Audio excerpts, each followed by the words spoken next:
साथियों नमस्कार। CG job education में आप सभी का स्वागत है। हम हिंदी की बात कर रहे हैं। छत्तीसगढ़ शिक्षक भर्ती 2025 की क्लासेस चल रही है। चलिए आज हम हिंदी में क्लास 13 पर बात करेंगे, क्लास 13 पर बात करेंगे, जिसमें आज की सेशन में विराम चिन्ह पर बात करेंगे। विराम चिन्ह क्या होता है, विराम चिन्ह के कितने प्रकार होते हैं, इस पर बात होगी, क्योंकि ये क्वेश्चन इस टॉपिक से क्वेश्चन जो है आपके पूछे जाते हैं। तो चलिए देर न करते हुए शुरू करते हैं। जो भी साथी छत्तीसगढ़ शिक्षक भर्ती शिक्षक सहायक शिक्षक की तैयारी कर रहे हैं वो हमारे साथ जुड़ सकते हैं। और यदि आप जो है इस पीडीएफ नोट्स को परचेस करना चाहते हैं तो कंप्लीट नोट्स भी आपको मिलेगी। और साथियों आप हमारे एप्लीकेशन से ले सकते हैं, कॉन्टैक्ट नंबर पर आप संपर्क कर सकते हैं। तो चलिए शुरू करते हैं। देखिए विराम चिन्ह, विराम यहाँ पर नाम से स्पष्ट है। विराम अर्थात रुकना या ठहरना। ठीक है, शाब्दिक अर्थ की बात करें तो विराम चिन्ह का शाब्दिक अर्थ होता है विश्राम या ठहराव। जब हम कोई वाक्य को पढ़ रहे होते हैं तो किसी ऐसी परिस्थिति में हमको वहां पर रुकना होता है, और वहां पर जब हम रुकते हैं तो कुछ न कुछ संकेत लगाते हैं, वही संकेत विराम चिन्ह है। लेखन कार्य में भावों या विचारों में ठहराव के लिए चिन्ह का प्रयोग होता है।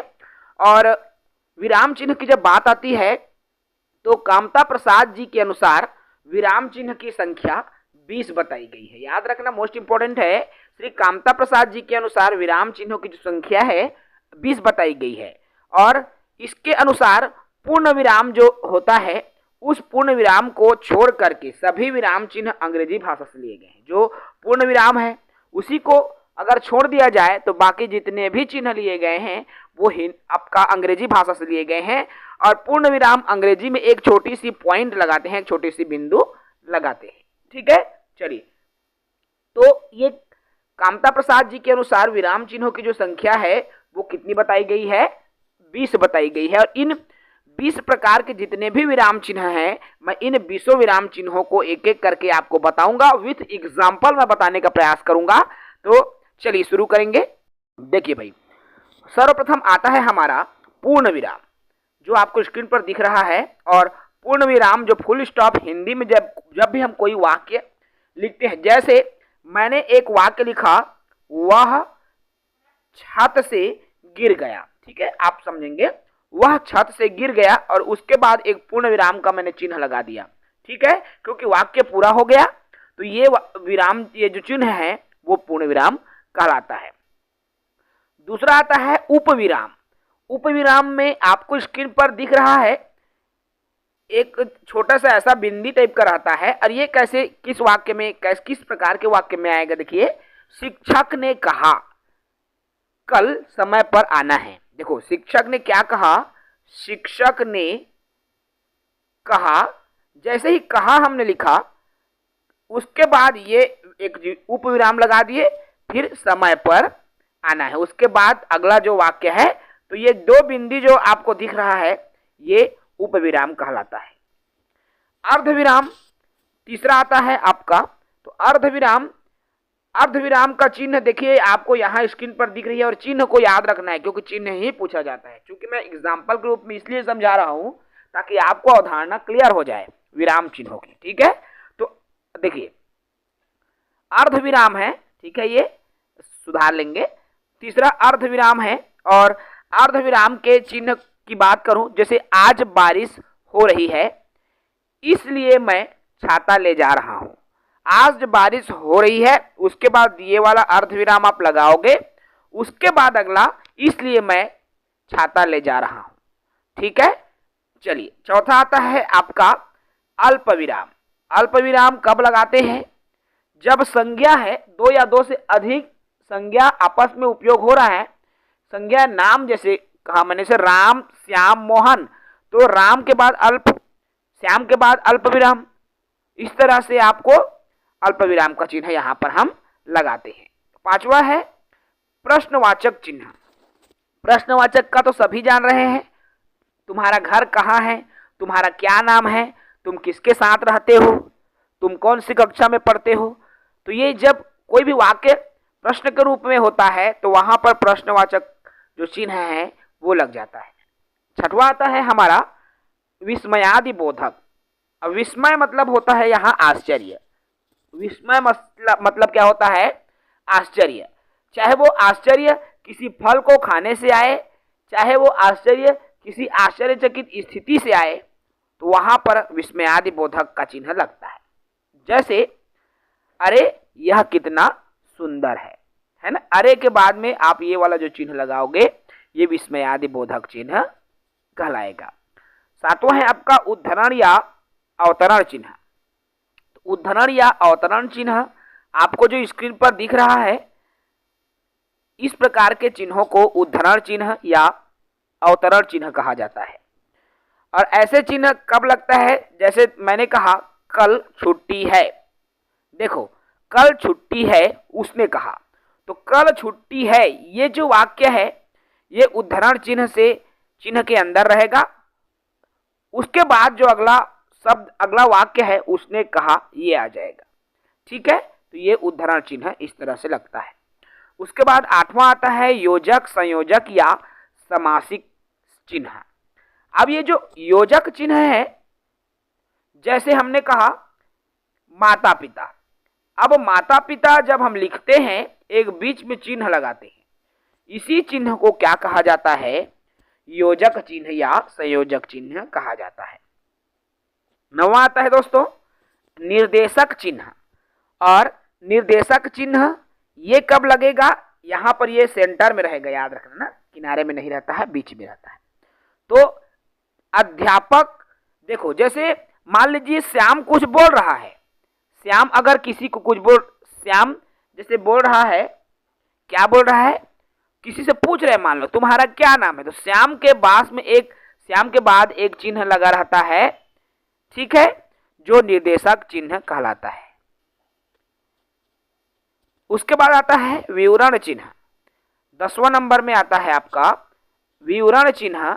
और जब हम कोई टॉपिक लिख रहे होते हैं या किसी के बारे में जब हम लिख रहे होते हैं, तो वहां पर पहले विवरण चिन्ह लगाते हैं, फिर उसके बारे में विस्तृत रूप से लिखते हैं, या जो पूछा गया है उसके बारे में लिखते हैं।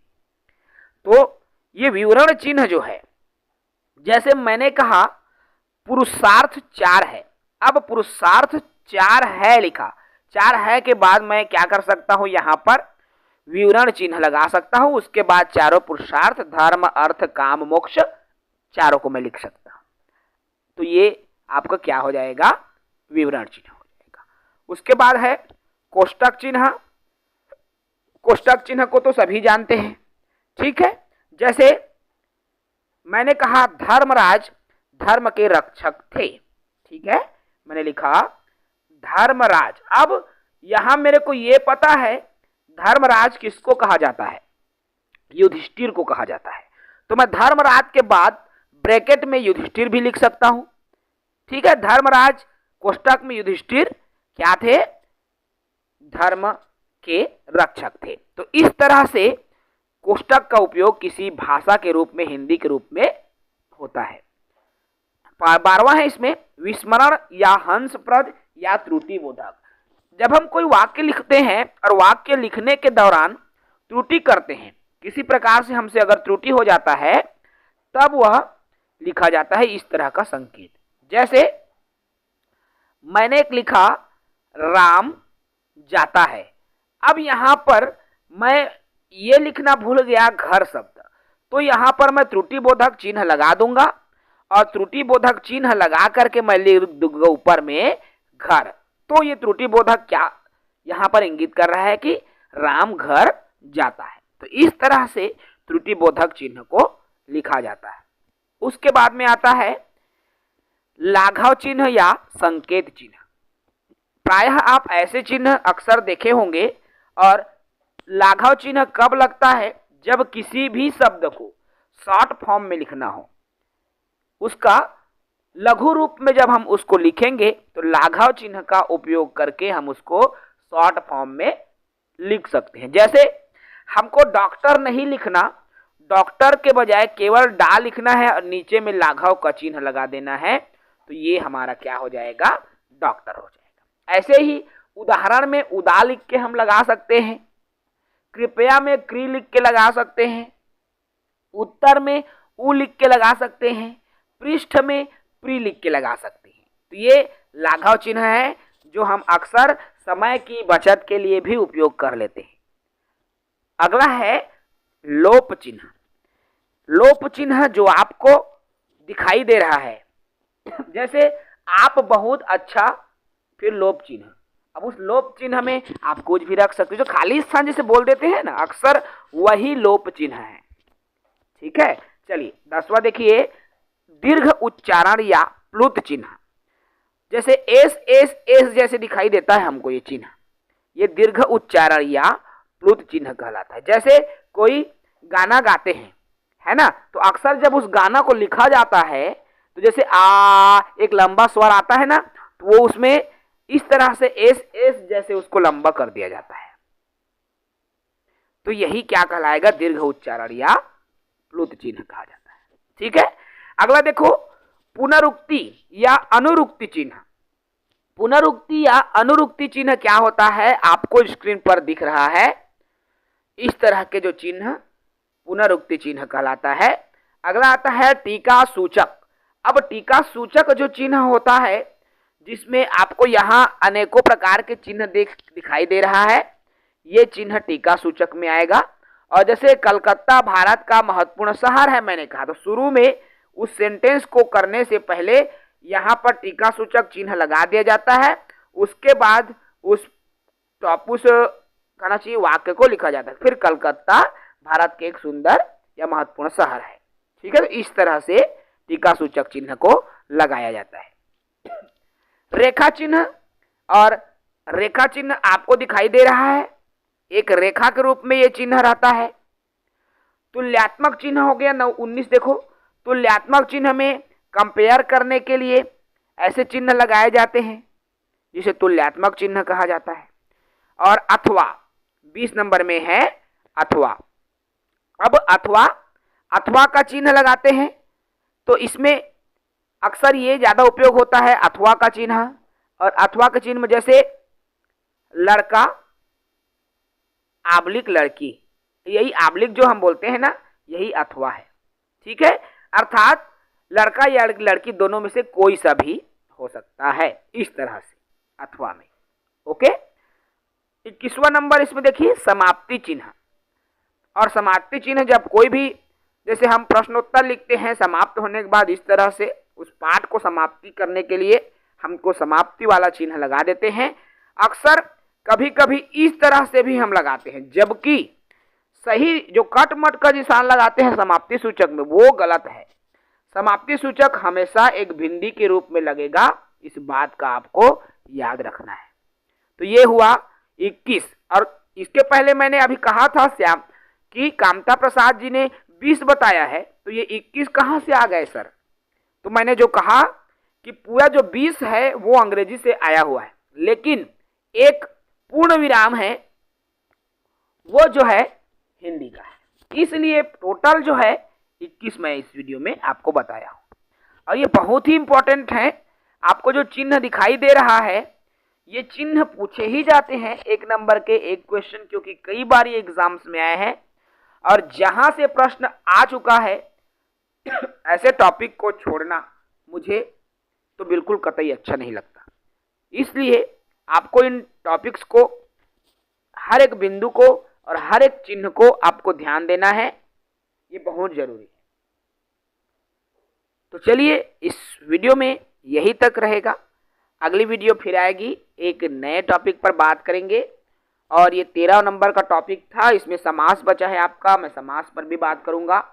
उसके बाद अनसीन पैसेजेस पर बात करेंगे, फिर आपकी क्लासेस हिंदी की समाप्त हो जाएगी। जितने भी साथी सहायक शिक्षक की तैयारी कर रहे हैं वो बिल्कुल फ्री वीडियो देख सकते हैं। यदि आप नोट्स परचेस करना चाहते हैं कंप्लीट, तो आपको मिलेगी। और इसके लिए आप जो है हमारे एप्लीकेशन पर जा सकते हैं, कांटेक्ट कर सकते हैं। आपको नंबर स्क्रीन पर शो हो रहा है। जय हिंद, वंदे मातरम, जय छत्तीसगढ़।